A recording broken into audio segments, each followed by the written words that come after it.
Story Vision Studios. The Enormous Crocodile by Roald Dahl. In the biggest, brownest, muddiest river in Africa, two crocodiles lay with their heads just above the water. One of the crocodiles was enormous, the other was not so big. "Do you know what I would like for my lunch today?" the enormous crocodile asked. "No," the not-so-big one said. "What?" The enormous crocodile grinned, showing hundreds of sharp white teeth. "For my lunch today," he said, "I would like a nice, juicy little child." "I never eat children," the not-so-big one said. "Only fish." "Ho, ho, ho," cried the enormous crocodile. "I'll bet if you saw a fat, juicy little child paddling in the water over there at this very moment, you'd gulp him up in one gollop." "No, I wouldn't," the not-so-big one said. "Children are too tough and chewy. They are tough and chewy and nasty and bitter." "Tough and chewy?" cried the enormous crocodile. "Nasty and bitter? What awful tommy-rot you talk. They are juicy and yummy." "They taste so bitter," the not-so-big one said. "You'd have to cover them with sugar before you can eat them." "Children are bigger than fish," said the enormous crocodile. "You'll get bigger helpings." "You are greedy," the not-so-big one said. "You are the greediest croc in the whole river." "I'm the bravest croc in the whole river," said the enormous crocodile. "I'm the only one who dares to leave the water and go through the jungle to the town to look for little children to eat." "You've only done that once," snorted Not-so-Big One. "And what happened then? They all saw you coming and ran away." "Ah, but today when I go, they won't see me at all," said the enormous crocodile. "Of course they'll see you," the Not-so-Big One said. "You're so enormous and ugly they'll see you from miles away." The enormous crocodile grinned again, and his terrible sharp teeth sparkled like knives in the sun. "Nobody will see me," he said, "because this time I've thought up secret plans and clever tricks." "Clever tricks?" cried the not-so-big one. "You've never done anything clever in your life. You're the stupidest croc on the whole river." "I'm the cleverest croc on the whole river," the enormous crocodile answered. "For my lunch today I shall feast upon a fat, juicy little child, while you lie here in the river feeling hungry. Goodbye." The enormous crocodile swam to the side of the river and crawled out of the water. A gigantic creature was standing in the slimy, oozy mud on the riverbank. It was Humpy Rumpy the hippopotamus. "Hello, hello," said Humpy Rumpy. "Where on earth are you off to at this time of day?" "I have secret plans and clever tricks," said the crocodile. "Oh dear," said Humpy Rumpy. "I'll bet you're going to do something horrid." The enormous crocodile grinned at Humpy Rumpy and said, "I'm going to fill my hungry, empty tummy with something yummy, yummy, yummy, yummy." "What's so yummy?" asked Humpy Rumpy. "Try to guess," said the crocodile. "It's something that walks on two legs." "You don't mean," said Humpy Rumpy, "you don't really mean you're going to eat a little child?" "Of course I am," said the crocodile. "Oh, you horrid, greedy, grumptious brute," cried Humpy Rumpy. "I hope you get caught and cooked and turned into crocodile soup." The enormous crocodile laughed out loud at Humpy Rumpy. Then he waddled off into the jungle. Inside the jungle he met Trunky the elephant. Trunky was nibbling leaves from the top of a tall tree, and he didn't notice the crocodile at first, so the crocodile bit him on the leg.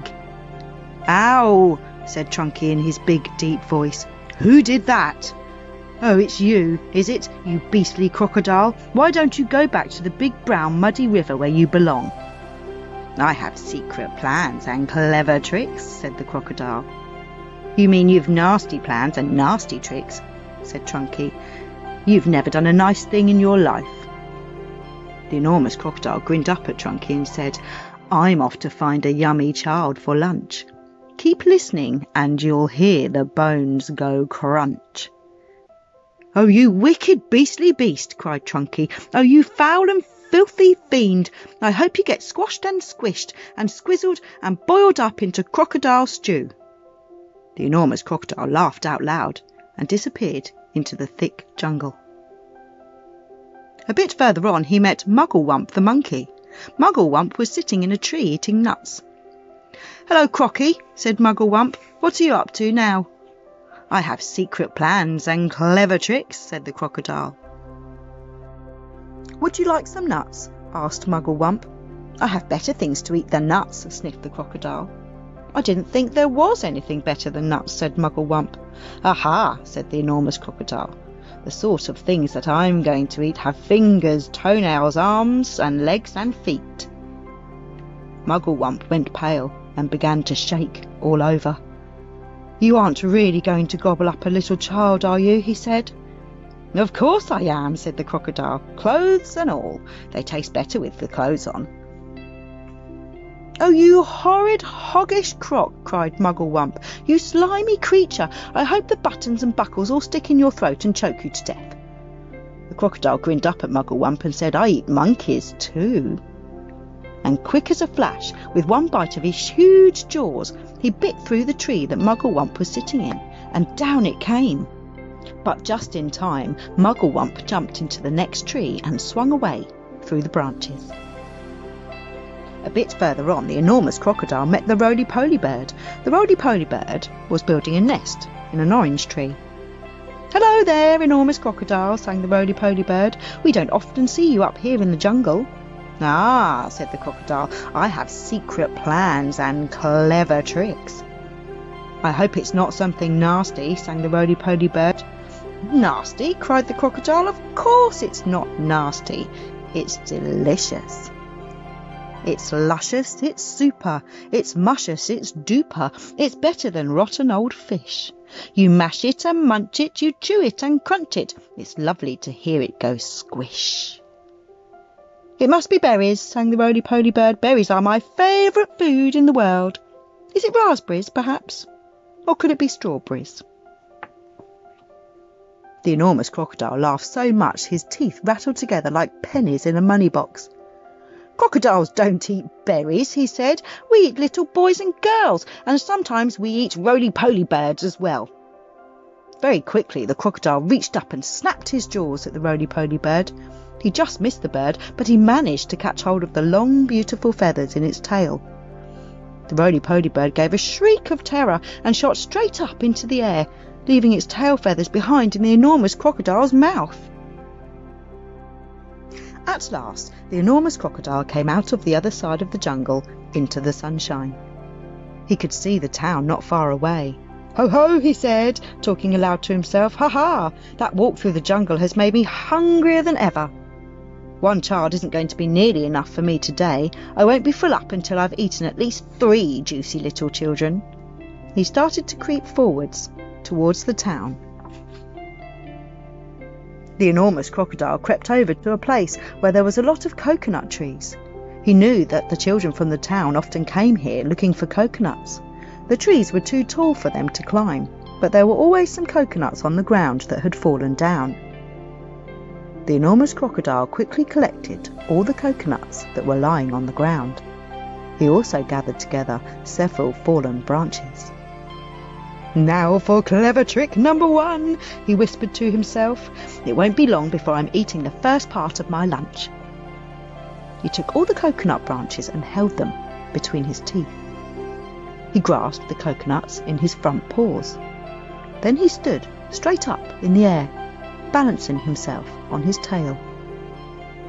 He arranged the branches and the coconuts so cleverly that he now looked exactly like a small coconut tree standing among the big coconut trees. Soon 2 children came along. They were brother and sister. The boy was called Toto, his sister was called Mary. They walked around looking for fallen coconuts, but they couldn't find any because the enormous crocodile had gathered them all up. "Oh, look," cried Toto, "that tree over there is much smaller than the others, and it's full of coconuts. I think I could climb that one quite easily if you help me up the first bit." Toto and Mary ran towards what they thought was a small coconut tree. The enormous crocodile peered through the branches, watching them as they came closer and closer. He licked his lips. He began to dribble with excitement. Suddenly there was a tremendous whooshing noise. It was Humpy Rumpy the hippopotamus. He came crashing and snorting out of the jungle. His head was down low and he was galloping at terrific speed. "Look out, Toto!" shouted Humpy Rumpy. "Look out, Mary! That's not a coconut tree. It's the enormous crocodile and he wants to eat you up." Humpy Rumpy charged straight at the enormous crocodile. He caught him with his giant head and sent him tumbling and skidding over the ground. "Ow-wee!" cried the crocodile. "Help! Stop! Where am I?" Toto and Mary ran back to the town as fast as they could. But crocodiles are tough. It is difficult for even a hippopotamus to hurt them. The enormous crocodile picked himself up and crept towards the place where the children's playground was. "Now for clever trick number 2, he said to himself. "This one is certain to work." There were no children in the playground at that moment. They were all in school. The enormous crocodile found a large piece of wood and placed it in the middle of the playground. Then he lay across the piece of wood and tucked in his feet so that he looked almost exactly like a seesaw. When school was over, the children all came running onto the playground. "Oh, look!" they cried. "We've got a new seesaw!" They all crowded around, shouting with excitement. "Bags, I have the first go. I'll get on the other end. I want to go first. So do I, so do I." Then a girl who was older than the others said, "It's rather a funny, knobbly sort of seesaw, isn't it? Do you think it will be safe to sit on?" "Of course it will," the others said. "It looks strong as anything." The enormous crocodile opened one eye just a tiny bit and watched the children who were crowding around him. "Soon," he thought, "one of them is going to sit on my head, and then I will give a jerk and a snap, and after that it will be yum, yum, yum." At that moment there was a flash of brown and something jumped into the playground and hopped up onto the top of the swings. It was Mugglewump the monkey. "Run!" Mugglewump shouted to the children. "All of you, run, run, run! That is not a seesaw. It's the enormous crocodile and he wants to eat you up." The children screamed and ran for their lives. Mugglewump disappeared back into the jungle and the enormous crocodile was left all alone in the playground. He cursed the monkey and waddled back into the bushes to hide. "I'm getting hungrier and hungrier," he said. "I shall have to eat at least 4 children now before I'm full up." The enormous crocodile crept around the edge of town, taking great care not to be seen. He came to a place where they were getting ready to have a fair. There were slides and swings and dodgem cars and people selling popcorn and candy floss. There was also a big roundabout. The roundabout had marvellous wooden creatures for the children to ride on.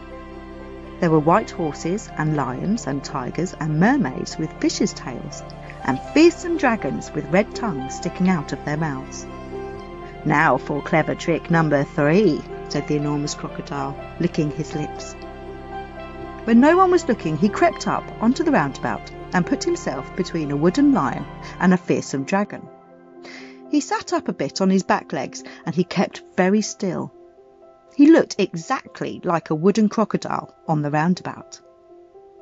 Soon, all sorts of children came flocking into the fair.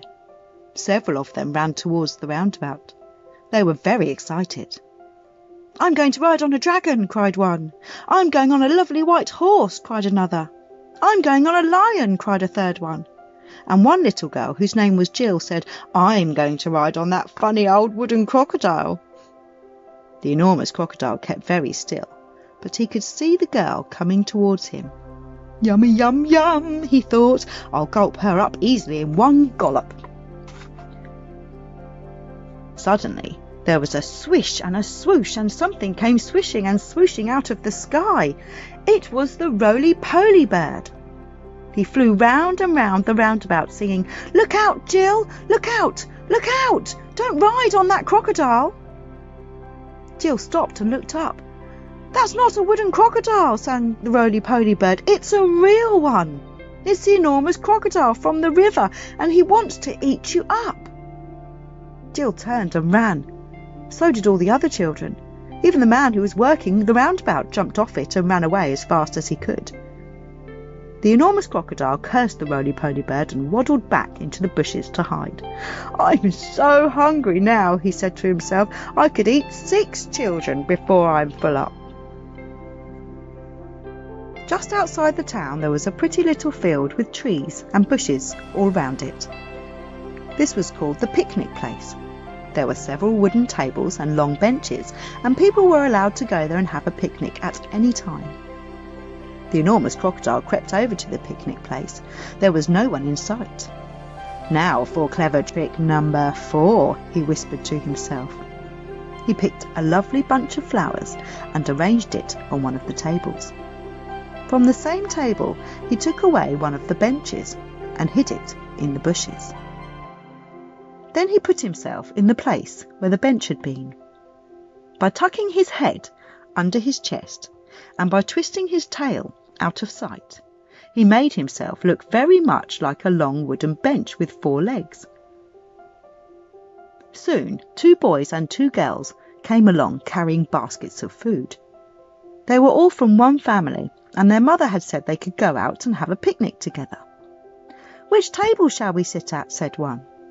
"Let's take the table with the lovely flowers on it," said another. The enormous crocodile kept as quiet as a mouse. "I shall eat them all," he said to himself. "They will come and sit on my back, and I will swizzle my head around quickly, and after that it'll be squish, crunch, gollop." Suddenly, a big deep voice from the jungle shouted, "Stand back, children, stand back, stand back!" The children stopped and stared at the place where the voice was coming from. Then, with a crashing of branches, Trunky the elephant came rushing out of the jungle. "That's not a bench you're going to sit on," he bellowed. "It's the enormous crocodile, and he wants to eat you all up." Trunky trotted over to the spot where the enormous crocodile was standing, and quick as a flash he wrapped his trunk around the crocodile's tail and hoisted him up into the air. "Hey, let me go!" yelled the enormous crocodile, who was now dangling upside down.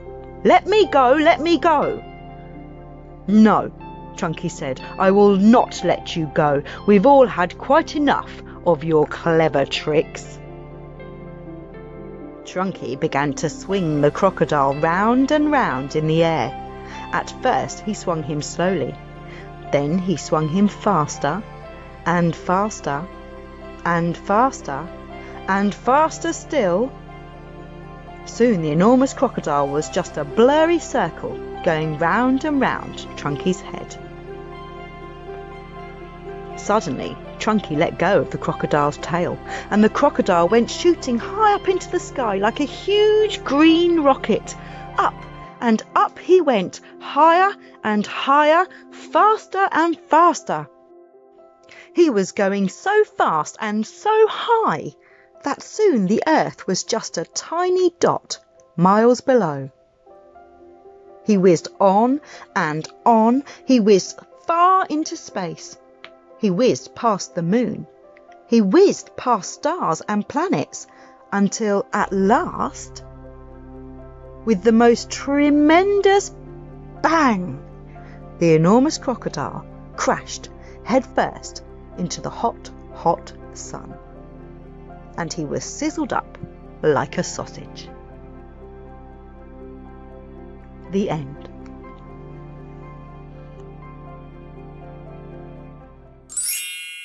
Story Vision